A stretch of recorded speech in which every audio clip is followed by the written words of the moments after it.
Hello, everyone. Hello, everyone. Reed here. Let me go and kick in the music. Yeah. All I do.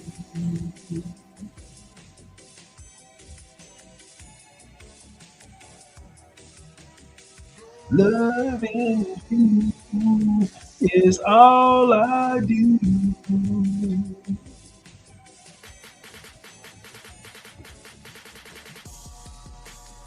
Yeah, we're gonna get it in today. Erika Kirk, Narcissism is a Network. Reed here. Welcome to my series on Reed Matrix. The Matrix is talking about the matrix structures around you, all the invisible walls, the glass ceilings, right? And the weak floors. You have a tendency to fall down. It's hard to get up, right? Very hard. You know, let me tell you this. Eyes have not seen, nor ears have heard the likes of Erika Kirk before. And this is a new level of narcissism. And she's taking it all the way to the extreme. This is why this episode is labeled Narcissism is a Network, Erika Kirk, Wifey's Public Execution. A feminist final solution to a man that won't listen. Is that what we're seeing here?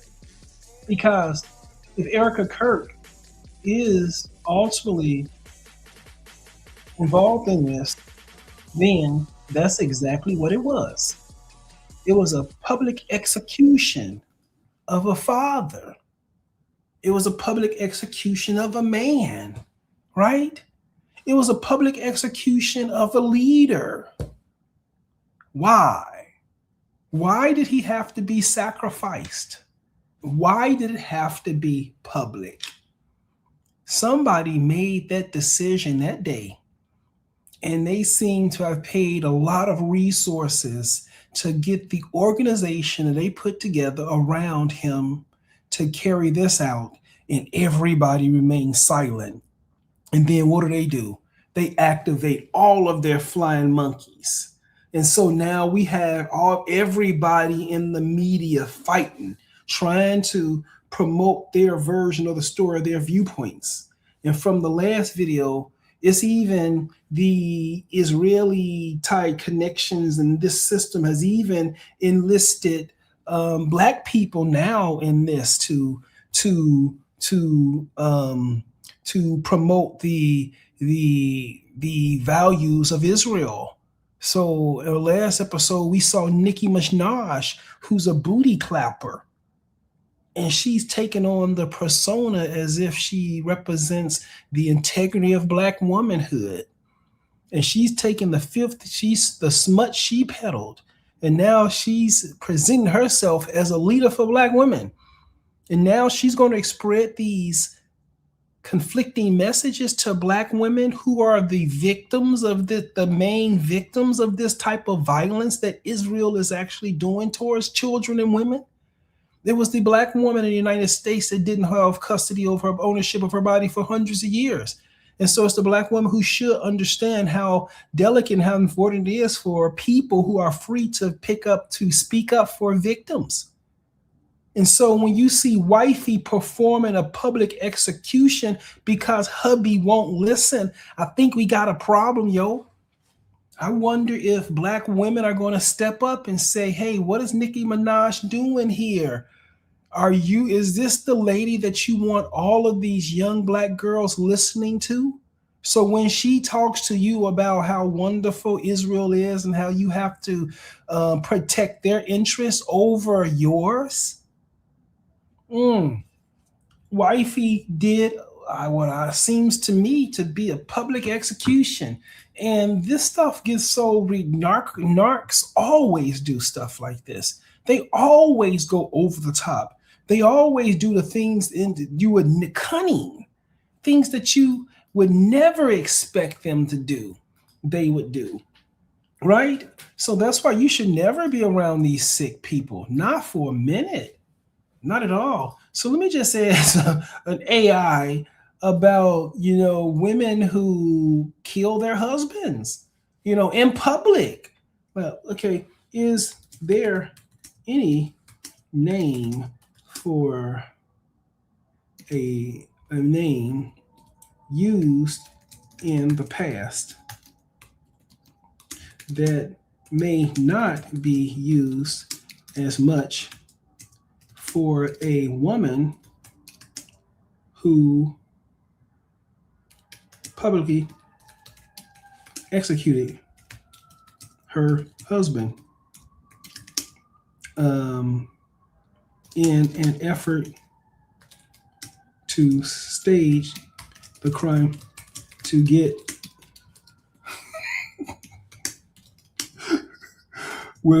I don't know what's going to happen.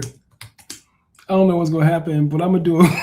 See if anyone,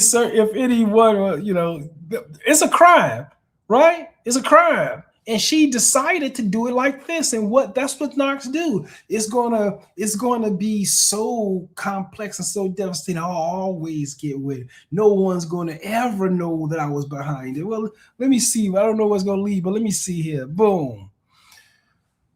And so what I've noticed that right now we don't have all the words in our English vocabulary to be as specific to describe exactly what they're doing. So reading older books will sort of help come up with the name.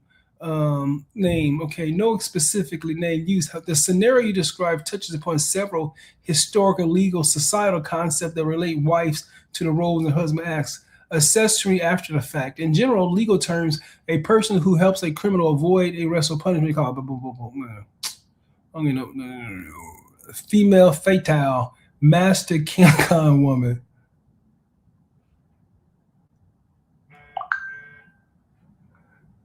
Yeah. Criminal archetype. In the past, societal expectations often meant women were expected to be loyal and supportive, okay, of their husbands publicly, okay, which might lead to such actions being seen through the lens of duty rather than a specific criminal archetype. I think this is what I'm talking about. Remember, she said that she took over her husband's organization as a response to her duty to him. And she said that she kept up all of his appointments on his behalf.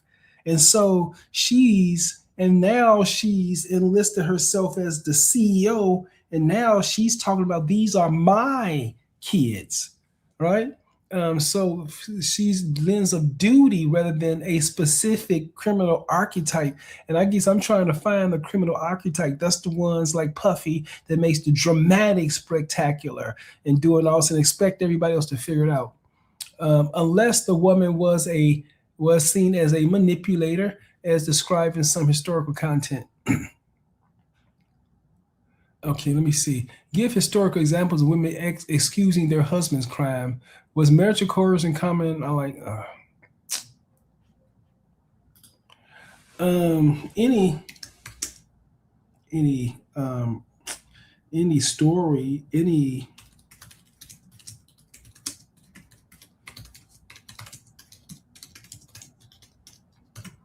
any record of women executing over the last, let's say 50 what years?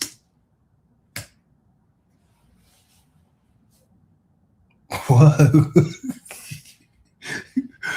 No. Did she do the first?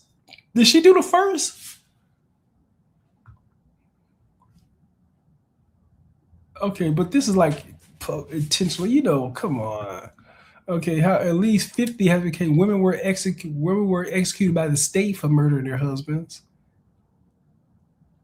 Women were involved in private murder. Okay, women were involved in the private murders of their husbands, often with maybe my question is wrong. She didn't execute him in public. She was involved in the private murder of their husbands, often with the help of a lover, and sometimes attempted to stage the scene to collect insurance monies.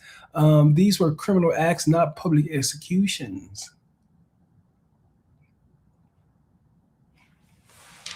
what would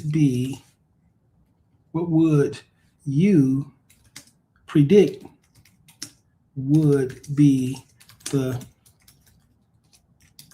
psychological makeup of a woman who was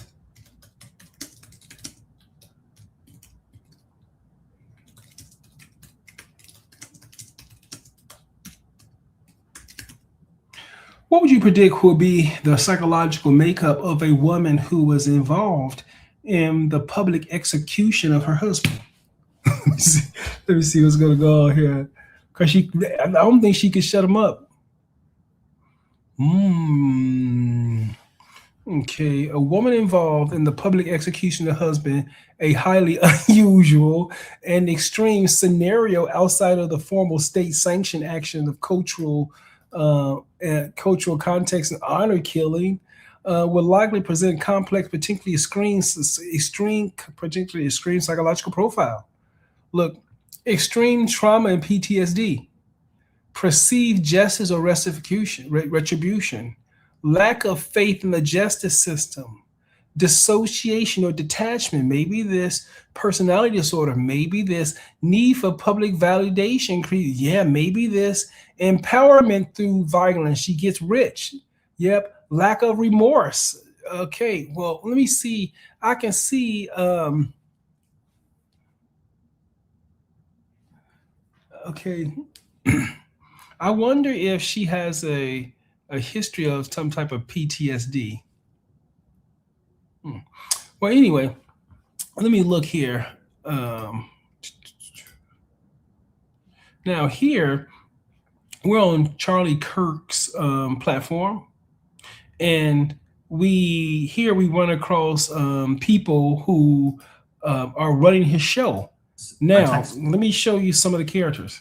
I have a screen grab that I had shared with people. So it is on. Now, it's interesting that they take over his show, and their main position is to say that people are lying and creating chaos. They never talk about the need for everyone, for law enforcement to find everybody who was involved. They never say any of those types of things, right? And let me just go ahead and see. And then notice that his stance is always, no, they did that, and then gossip and devalue, but they never reach out for it. They never reach out for justice. And they're quiet about the justice part. And I want to go into it because I actually am really excited that the truth is out there. I first want to say the reason I didn't share that screen grab publicly is because it was a private exchange, and I felt like it didn't necessarily comport with things that this now public. Now, this dude here, this dude is the cousin of the military officer that arrested the witness that saw Erika the morning of the shooting at the, So here for Charlie Kirk, one of the people who's relative of someone his wife is connected to behind his back is now the one that's leading the show and quote unquote, protecting Charlie's message. And let's see here. It was not mine to share publicly, but one of the criticisms we've received is that we don't care. We're not investigating every lead. We're not looking under every stone, and that somehow we're just like sweeping things under the. Let me see. But it's not defensible to be dumb.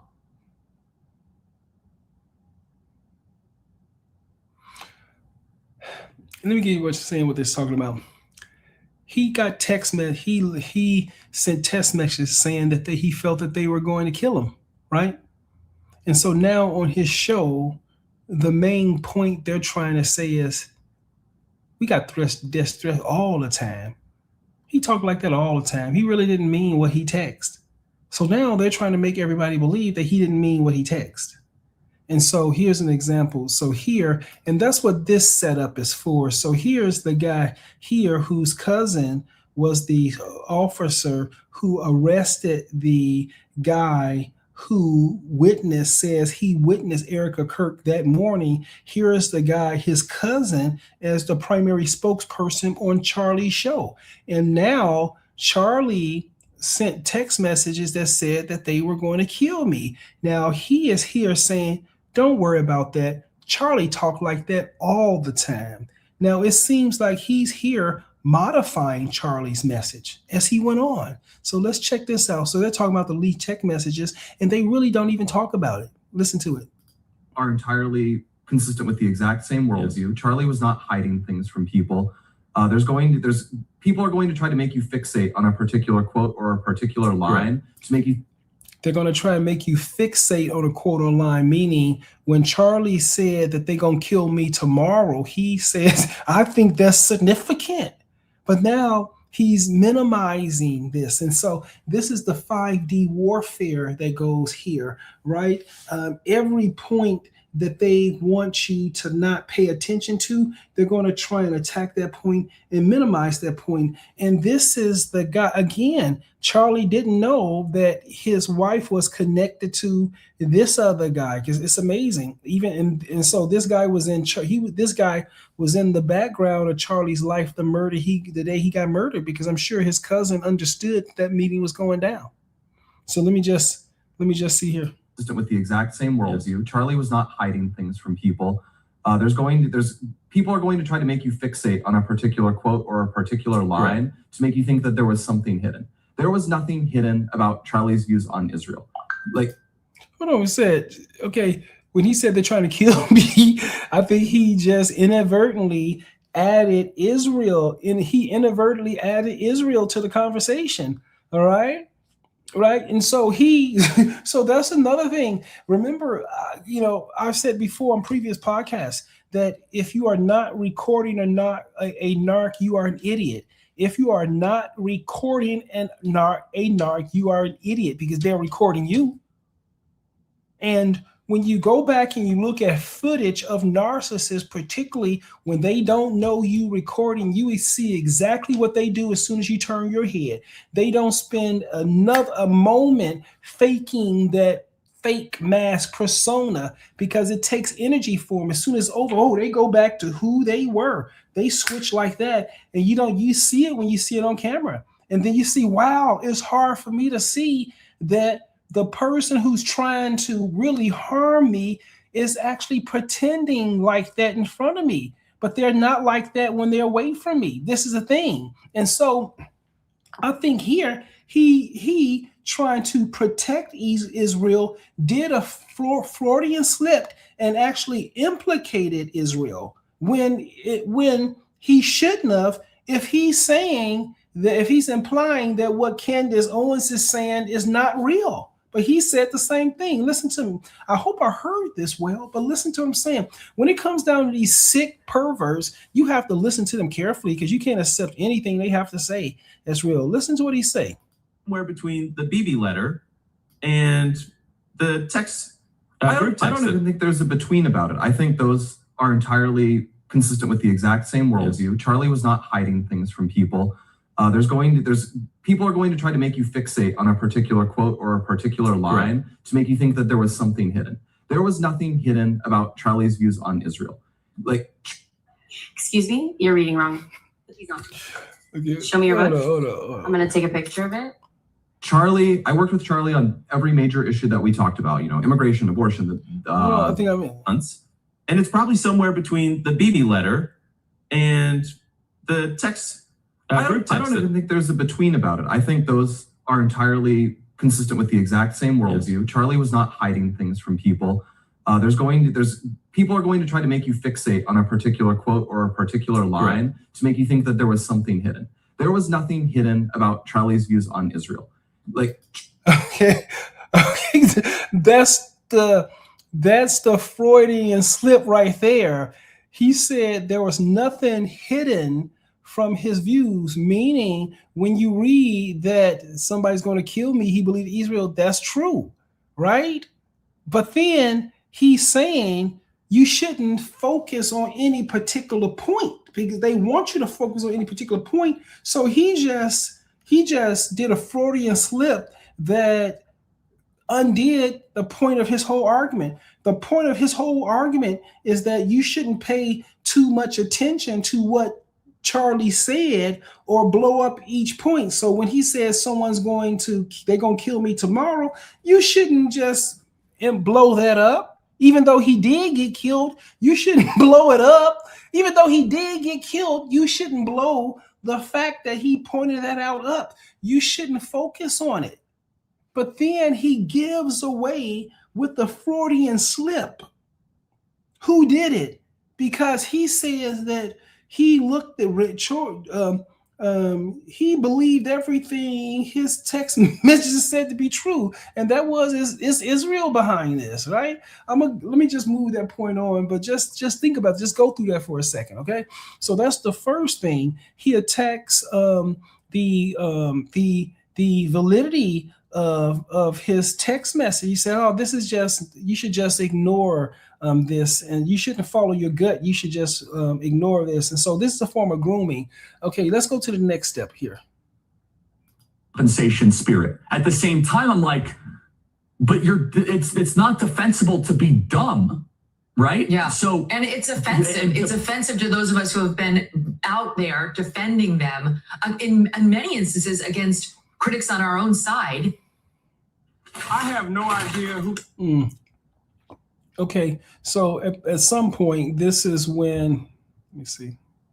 This group chat text, he does say, that he is leaving him no choice but to leave the pro-Israel side. Here's what I want people to know. Charlie said these things publicly and privately to us, like that he was frustrated. He would say something like that, and then he would go in a public situation and he would strike a more moderate tone.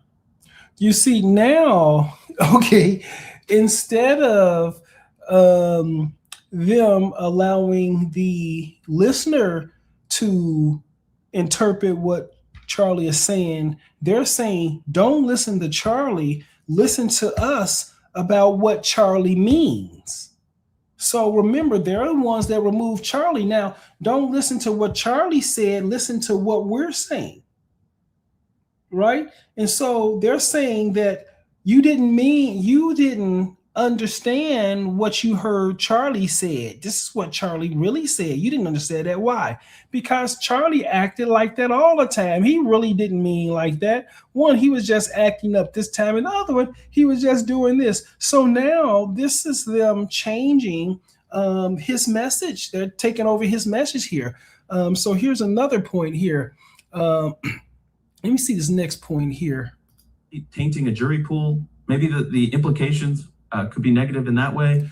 So all of this will taint a jury pool. All of the questions surrounding what's happening, it runs the risk of tainting a jury pool, because it's going to help people believe that maybe the story you came up with wasn't accurate.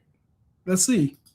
Thing I want to say is that when it veers into, attacking some of the people that love Charlie the most and were closest to him, I just want you to have pause and think, maybe, there's so many people around here, Blake, that haven't even had a chance to grieve yet.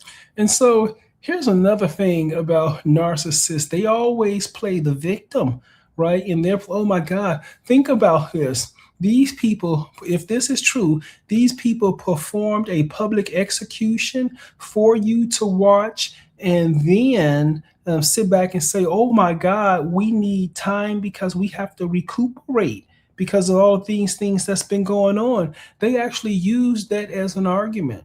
That is so distasteful. It's so grunge. And I can't imagine anyone who would make decisions like this. This is awful if this is true.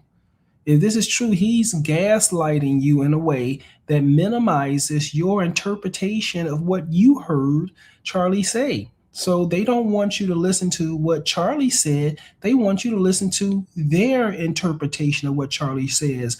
And their interpretation seems to minimize his descriptions of what's going on. This is getting satanic. Like, it's tough. Because the people who unalive you are now the ones telling your story. This is awful. Let's see what this is. And I think here's the final combo. The way this is set up on the Charlie Kirk show, first they came in here, started talking about the text messages here, and then these are 3 different messages. And this guy comes in and he sort of like reframes the issue again, but he sort of summarizes all the issues. So when you watch this 23-minute section, you come out here feeling that you are not reading Charlie Kirk's messages correctly. And so even if you were to read his messages after you listen to this podcast, if you don't change your mind, then I think there's something wrong with you. That's what they're saying. That's what they're saying. If you don't believe their narrative, there's something wrong with you. Let's see. Given the profile of the situation, that there are going to people, that this was kind of an inevitability, right? But what I am cognizant of is that really good people are getting caught up in some of it. And I don't think people necessarily mean to do that, or I do not want to impugn anybody's character here. I know there's just Now, again, you see this fake gentleness and this fake chivalry. I don't want to harm each other cares. These are the killers. They're in on it. Man, your cousin was at the meeting with Erika. Now, how is it that his cousin would know who Erika Kirk is at that meeting, and his cousin would know that Erika Kirk, his cousin would know that he's connected to the Kirks. And so he would know. Of course he would know. And he's the one that's reframing Charlie's message. attention that's going to be on it. Go ahead, Mark. Yeah. You want to talk about the Israel thing? You want to go back to the Israel thing? Is that what you're queuing up there?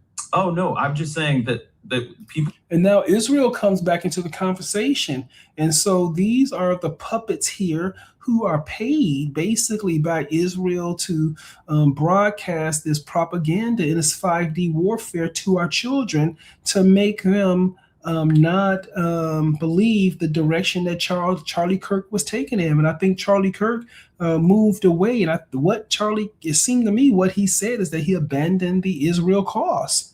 And I think that was after the genocide. And I think they scrubbed all that. Want to get the truth. And it's something Tucker mentioned. And this is the truth. Me when he was on the show, and it was a really super valid point. And I immediately was like, yes, thank you for making that point, because people do want the truth. And I just want to let everybody know that if you think you want the truth, I can assure you we want justice. We want the truth. More probably because the show you two did with Tucker. And then he said, we want justice. Justice according to whom? And then he said, we want the truth, right? Was incredible. Tucker was Tucker and made it easier on you guys because he was so vibrant and jocular. But I really was impressed again with how you both shared so much during that. Look, it depends on how much trouble you want me to get into on Israel. Part of why I understand, I think, the texts and some of the other things Charlie said and did related to Israel publicly that caused controversy is because I sort of shared that view, which is, I'm an appreciator of Israel. I'm a supporter of Israel's and a respecter of Israel. But just like every American president I've ever covered, you have to stand up to your friends sometimes when you think they're making a mistake. And that applies also to the people in this country who are supporters of Israel. Now he's implying that Charlie Kirk was a friend of Israel, and I believe Charlie Kirk left the cause.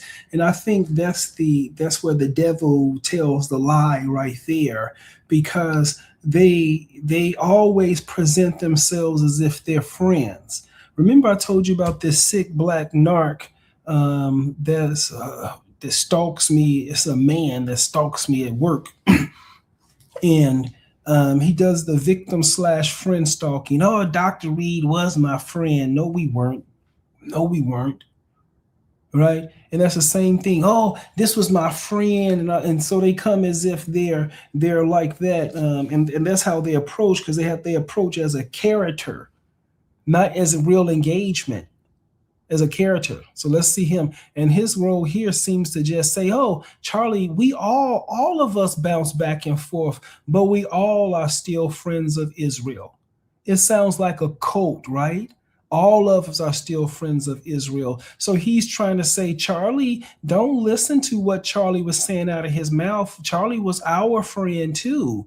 Do you see how cunning the people who will cut your throat are the ones who are the most cunning and will go out of their way to help you as much as they can?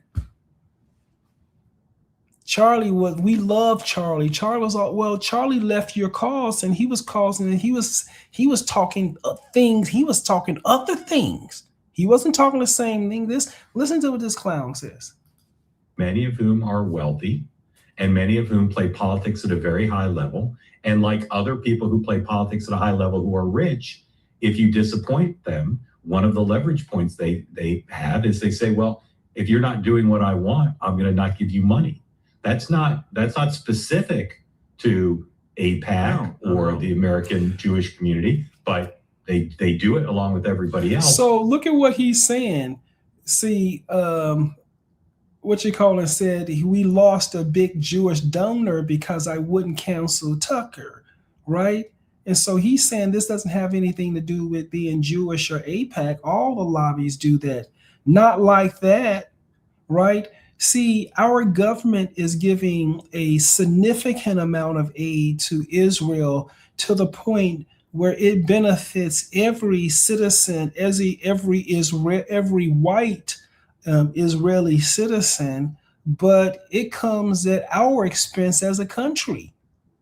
And so they then take that resources they get from free and use it to give direct payments to the people that they want to influence the most.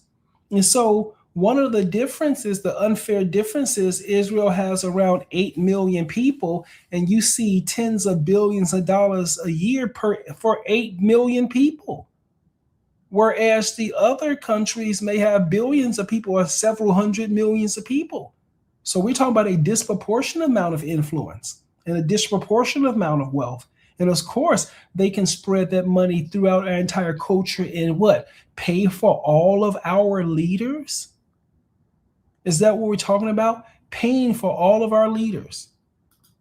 And to say, I want to be more honest in public about my criticisms of Israel. And if that means certain people who would otherwise give me money won't give me money, that's something to consider. And the musings and attack. But this is different. These people executed him. They did a public execution. They didn't stop the money because they're giving the money now. I bet you the donations increased significantly after his death. I'm going to see the Grok, how much Jewish money did he get after the death? It's interesting here. It's not a lifetime of statements and point of view about Israel. It's a moment. And he's saying it's not his position, it's a moment, still minimizing that. Let's see. Here, Erika Kirk just lost another huge donor, $2 million a year because we won't cancel Tucker. Right? I'm thinking of inviting Candace.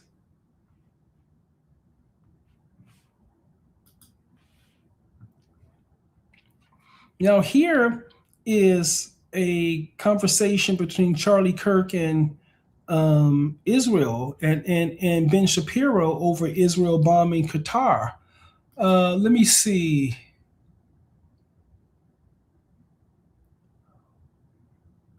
Anything about that? Okay, let me just play it real quick. And I don't think Charlie liked this. Monorail is perfect for anyone who wants to learn how to invest their money like a pro, or a conscious-minded investor that wants to put their money where their values are. Open an account today at monorail.com/Kirk. That's monorail.com/Kirk. So we're on Team Civilization here. We want to see the maniacs of Hamas be defeated. So we've seen news this morning that quite honestly I'm a little confused by, and I was hoping you could navigate it and help us understand, which is that Israel bombed Qatar, which houses a lot of Hamas officials. What happened here? And if I were to introduce just the skeptical question, will this potentially endanger America's own interests in the Middle East? So please, Ben, help me better understand the situation. Sure. So I think that the lead up to understand here is that Qatar sort of plays both sides when it comes to its negotiating stance between Hamas and Israel and the United States. So it has provided extraordinary material support to Hamas directly, billions of dollars in material support. No, Ben Shapiro is, I think, a U.S. citizen, but he talks on behalf of Israel as an agent for them. And so all of his language is coming from the standpoint of Israel, not a U.S. citizens. And this is very concerning because the people who are leading us, it doesn't seem as if they have any loyalty to us. I mean, I don't think that they can actually display loyalty to us because otherwise they'll get in conflict to this huge Israel issue. And I think they will have to fear for their lives. This is awful. The leadership of Hamas have been living in Qatar for years at five-star hotels. Hamas's priorities have been pressed by Qatar in negotiations multiple times. Qatar has not put significant pressure on Hamas in the past. The two atomic bombs, very controversial. People have mixed opinions on it. I certainly do. But that it is unconditional surrender. Is that what Israel is aiming for here? I suppose that is a question that I get a lot on campus. What does success look like? Because I think we could all agree a long war is not good for Israel, a long, drawn-out war. And we're coming towards 2 years in about a month. So it's been about 23 months. So what does ultimate success look like in the Gaza Strip? Now, my main critique of the Netanyahu administration in Israel and the Netanyahu government is they didn't move faster. I think this should have been a much more accelerated process. Israel set out at the beginning of this war with two goals, as articulated by the Israeli government. Goal number one was to get as many hostages out as humanly possible to free the hostages. And second was to win the war. In many ways, those are mutually exclusive goals, because if you actually wish to win the war, then you have to do things militarily that are going to involve actual movement on the ground. And so this is his part to wash over genocide. So he's justifying killing women and babies.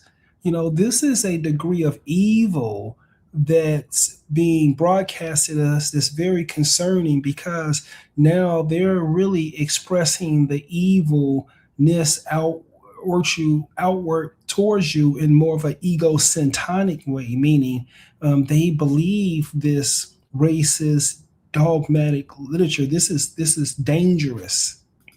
Hamas is attempting to basically use the hostages as its own form of human shield. They use their own civilians as human shields. They're also using the hostages as a form of human shield. And so as you came to the end of the war, this is always going to be the question, is how the war kind of came to its final terminus. The priorities that Netanyahu has laid out publicly include essentially, basically, it's let the hostages out and there can't be a future military threat to Israel. Those are, if you had to sum it all up, those are the two things. How that materializes, in my opinion, is likely to be an Israeli military occupation of large swaths of the Gaza Strip, the setting up of humanitarian areas, particularly on the coast and in Rafah, in which humanitarian aid is provided, a pathway out for people who actually want to leave. Is the only conflict of which I'm aware on planet Earth in which there are outside countries telling people who would like to leave that they literally cannot. The Trump administration has been trying to. So basically, they're trying to ethically cleanse the area, and Ben Shapiro is saying it's inappropriate for the surrounding countries not to let the people in. So you see the degree of psychoticism and neuroticism and sociopathy there. Let me just see that again, and then look at how he says it. Look at the energy he feels. This is very sadistic. This is dangerous. You never want to be under control of these type of people, because when you do not have anyone who speaks up for you, that's when they become particularly cruel, and that's when the violence gets high. This form of sick brainwashing is very disturbing. I mean, it's very dangerous, very evil, because if he can do it to your children, he would. So, and this is a system who's trying to train your children to accept their viewpoint of the world and ignore the evil things that they're actually doing. And just listen to how he says this. It's disturbing. Areas, particularly on the coast and in Rafah. Basically, it's let the hostages out and there can't be a future. Basically, it's let the hostages out and there can be a future of any type of resistance in this occupation anymore. I mean, you have to do ethnic cleansing in 2025. Threat to Israel. Those are, if you had to sum it all up, those are the two things. How that materializes, in my opinion, is likely to be an Israeli military occupation of large swaths of the Gaza Strip, the setting up of So basically occupying the whole Gaza Strip, controlling the whole Gaza Strip, which this is their land, right? Areas, particularly on the coast and in Rafah, in which humanitarian aid is provided, a pathway out for people who actually want to. Humanitarian aid. Now, here's another outright evil thing that Israel does that I read about. They control the amount of protein that the population receives by only allowing the import of enough protein, and they base it upon weight. So if we have 1,000 people, we're going to say each of you can only get this much per month. So they only let that much in for the occupation. And you starving people, starving the entire population to death. You're starving, the Israeli government is starving babies and children to death as a part of their strategy to take over land that they believe, a mythical land. They're the mythical people to take over land that they believe belonged to them in biblical days. And they're starving people. And you have Christians joining in on this, talking about how great Israel is. This is getting out of hand. This 5D warfare is getting out of hand. Is the only conflict of which I'm aware on planet Earth in which there are outside countries telling people who would like to leave that they literally cannot? People who would like to leave, they starve the people, they murder them, they torture them, they humiliate them, and then he say, blame the countries because they won't allow the people who want to leave in. You can see what I'm saying? This is bad. Administration has been trying to facilitate the ability of people who want to leave to do so, and has also been trying to facilitate the entry of not only humanitarian aid, but investment into the areas that have been cleared of terrorists. And then you can see some sort of Hamas-free rebuilding. That would be the goal of the end of the war. Now, my understanding is that the sort of last untouched area of the Gaza Strip, in terms of Israeli serious military operations, is Gaza City. It's why there's been so much focus on Gaza City, like the one that Israel has been performing in the Gaza Strip, are inherently very, very difficult from PR level. And I'm not sure, to be frank, that there is a way for Israel to, quote unquote, win the PR war in the middle of a very long war against an intransigent terrorist enemy that legitimately embeds itself in the most damaging places. A claim I receive often, and we're starting our campus tour tomorrow, is that Israel is committing genocide. How do you respond to that, Ben? There is literally no definition of genocide by which Israel is committing a genocide. Typically, a genocide involves the targeted killing of the vast majority of the population, or at least an attempt to do so. There has never been a genocide attempted in world history in which the food that was being shipped in was more than the daily caloric intake of the average American into the areas where you're supposedly attempting to genocide the population. So they're monitoring the food. See, that's the thing about narcissists, psychopaths, and sociopaths. Once you're inside their network, then they don't have to consider anything but what the narc is focusing on. So he's saying this with no awareness of what he's actually saying. But you have no right to monitor the caloric intake of an entire population in the first place if no one can allow them to have those type of rights over another group of people, because soon they're coming from your children in the same manner. And this is one of the guys who's promoting this. This is awful. It's awful to hear things like this.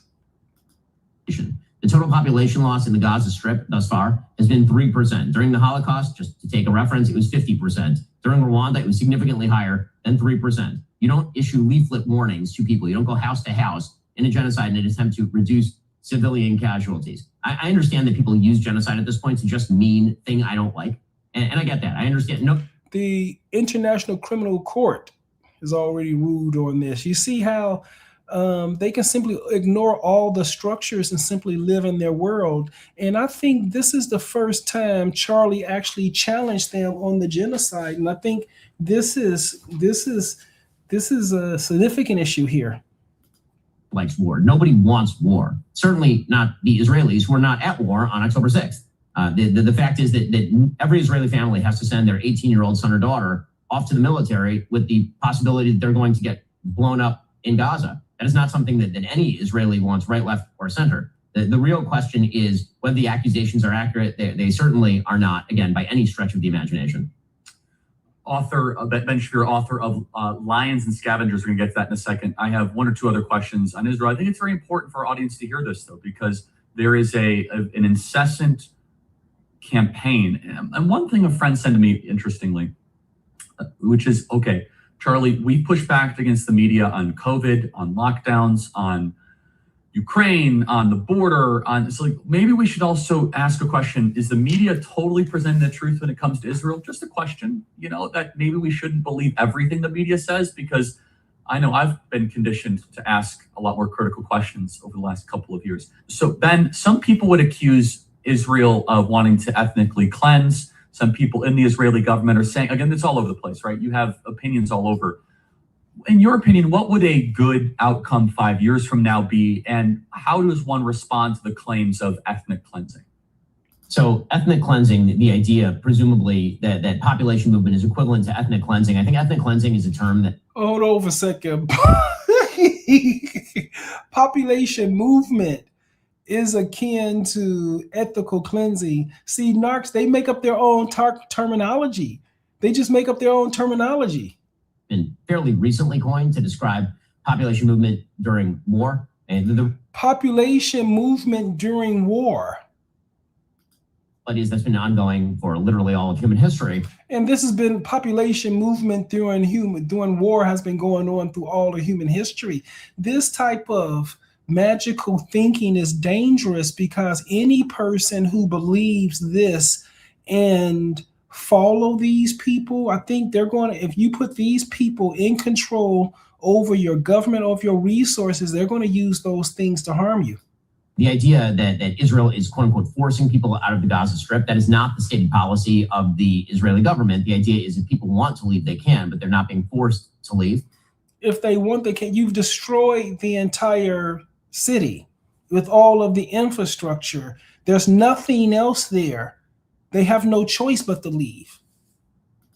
Again, moving people out of heavily urbanized areas that are honeycombed with terrorist booby traps pretty much everywhere is not the same thing as, quote unquote, ethnic cleansing. And I think that ethnic cleansing is very often used as sort of a softer form of the genocide attack. The idea being that Israel is trying to kill everyone, which of course is not true. As far as your earlier question about what we believe from the media, one of the things that I find kind of astonishing in some of the folks on the right who are highly critical of Israel is actually the lack of the lack of skepticism when it comes to legacy media. Legacy media are radically anti-Israel overall. Yeah, it's hard for me to keep listening to that, man. Hold on, let me just see here. Did he forget what his Jewish donors were? Our sincere condolences to his family. It's horrific what happened. But what I want to do in this video is go through the evidence that Israel was behind it. Now, Kirk was most definitely a member of the fake alternative. Okay, so look here. Okay, so these large interest groups, they'll put together platforms and fund whole groups of people. So here, fake alternative media. So these people who present like they're in alternative media, but still they've got a source that's funding them with all the content, everything, and they're just doing their version of the content that's already organized for them. And this is getting very complicated because you don't know who's real or not. And so apparently Kirk was a part of those and apparently changed his mind. And after he changed his mind, then they removed his organization from him. And now they're taking the organization for themselves. the mainstream alternative media, because he was an Israel firster. He was constantly shilling for Israel. However, towards the end of his life, in the last few weeks and last few months, he started to think a bit more critically about Israel and Jewish donors, and started actually to speak up and question some things to his credit. So let's go through some of the interviews and things that he did, or some of the presentations that he gave, and see what he was saying leading up to the end. And we're going to start with this clip here, which contains two different clips of him, two different segments of him, challenging three different things. Jewish donors, what they're funding, the October 7th false flag operation, and then also his commentary on Israel being on the brink of civil war. And Jewish donors, they have a lot of explaining to do, a lot of decoupling to do, because Jewish donors have been the number one. Now, this is before his death, right? These are the videos preceding his death. Funding mechanism of radical, open border, neoliberal, quasi-Marxist policies, cultural institutions, and nonprofits. This is a beast created by secular Jews. And now it's coming for Jews, and they're like, what on earth happened? And it's not just the colleges. It's the nonprofits, it's the movies, it's Hollywood, it's all of it. It's like, time for you guys to wake up and say no more. Draw a line in the sand. I don't care if you hate me. I'm an Israel man. So that's pretty interesting that he would actually speak out against Jewish donors that controlling the narrative. It's not an exaggeration. This dude country is. And so here's this video. They're talking about, well, that attack in Israel, maybe it was a setup because nobody actually responded and everybody has guns. So listen here. Failed. And many times the whole country's destroy freedom, they're going to destroy unity, destroy human rights. They'll do that because they can take over countries that way. And that's what cultural Marxism has led to. So he saw some of that at least. Now in this interview, he talks about the October 7th event and how suspicious it was, and how Netanyahu was trying to change the constitution and take power away from the judicial branch, and that Israel was on the brink of a civil war. Many times the whole country's a fortress. When I first heard this story, I still had the same gut instinct that I did initially. I find this very hard to believe. I've been to that Gaza border. You cannot go 10 feet without running into a 19-year-old with an AR-15 or an automatic machine gun that's an IDF soldier, right? The whole country is surveilled. And so let me just kind of go through this. We don't talk about Israeli politics very often, and most Americans don't know this. The last 9 months, Israel was on the brink of civil war. It's not an exaggeration. This judicial stuff, there were hundreds of thousands of Israelis taking to the streets because Bibi Netanyahu is basically redefining the Israeli constitution. That's not an exaggeration, right? He said the judicial branch has too much power. There were protests planned this week against Netanyahu, where they anticipated tens of thousands of people to take to the streets. That's all gone, Patrick. Netanyahu now has an emergency government and a mandate to lead. I'm not willing to go so far that saying that Netanyahu knew or there was intelligence here, but I think some questions need to be asked. Was there a stand down order? I think order? That's it right there. 6 hours? I don't believe it. Meaning when Hamas attacked, there was not a police response for 6 hours. And he's saying everybody in Israel has guns. Why didn't nobody shoot back for 6 hours? He's saying the reason why nobody shot back for 6 hours because they probably said, hey, do not engage, and allow their stuff to build. Like what would have been just a spat, they allowed to build up. So it became a significant event. And then now that creating that catastrophe was the justification to go into Gaza. And he may be describing the same sort of template that Israel applied to his life. Take the movement he's created, perform a public execution in front of everyone, and then take over his movement and begin steering it in the way that they wanted him to go in, that he refused. And I think that's what we're dealing with here, is that he began to touch on these subjects, and it was too much. It was too much for them. And I think, I hope this is helpful for you guys. And let me see if I can go ahead and look at a few comments here. Let's say believe in the Lord Jesus. You don't have to call on somebody. Right, we get everybody out here, man. We love out here. So here, it's not true. It's not true. Trust me. Seems so real, but it's not true. It happened to me a while ago. Okay, gang stalking isn't true. Trust me. I don't know. Yeah, I see gang stalking probably what Charlie faced also, meaning he had all the people around him who were willing to turn the other way when the narc decided to eliminate people. And someone did that as a choice. Someone decided that. Good. So my next podcast is the next season.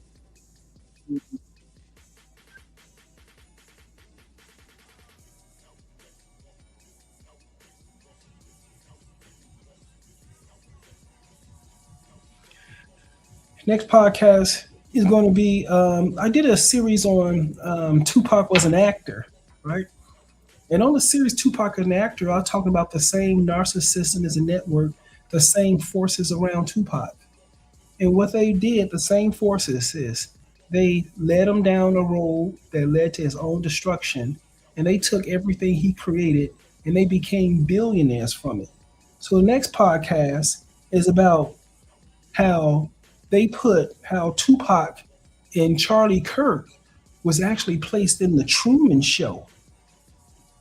Both men had a common problem. Tupac and Charlie Kirk had a common problem. They both were surrounded by narcissists, psychopaths, and sociopaths. They both were executed in public. They both was executed around all of their security and all the people they trusted the most, right? And then both of them had evidence that these weren't real security. These were just social media security, but they weren't going to protect your fire back. Oh no. See, when you get around, I look at the podcast I did on how the narcissist put you in a Truman Show, meaning nothing around you is real. And that's the danger. So when you see these narcs engaging with you, they're so happy to see you, but that's just a performance and there's nothing underneath the happiness. Meaning if you needed real help from you, they're going to run away. They're not going to help you, right? And nothing in that narcissistic world is real. So for example, when the narcissists take over the community, none of the businesses work. The hospital don't work for the people, right? The law enforcement don't work for the people. The courts don't work for the people. They're a facade, but there's no functionality behind the facade, meaning if you had to go and get anything from any of these systems, they're not going to give you anything of any value. Go to a hospital now on the south side of Chicago and see if you get any value from the hospitals.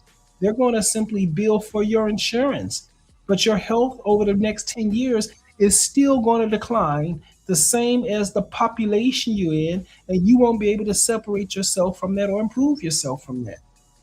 Why? Because you're in the middle of an entire network, and this is where the whole crowd is going. If you turned your back or walk away on that network, they would do you the same they did Charlie Kirk. You are not special to these narcs. You're not special at all. I mean, these narcs, mothers do this to children. Fathers do these things to children. They destroy children's lives. It's not unusual for a narcissistic spouse to unalive the innocent person. And it's always somebody with empathy married to a sociopath, right? I think that's all I have to say for today. But the next podcast is going to be Tupac and Charlie had the same fucking problem. These narcissists around them cast them in the Truman Show. And each one of these believed that everything they did in that delusion was real. Right up until it popped. You got me? You take care of yourself, guys. Read out. And remember, don't hate the player. Hate the game. It's cold out there, man. And if you see a narc, the best way you do is run. It's the best day I can ever have is not to run into a narc. And that's a day that the sun is shining every day. You sleep well. Take care, guys.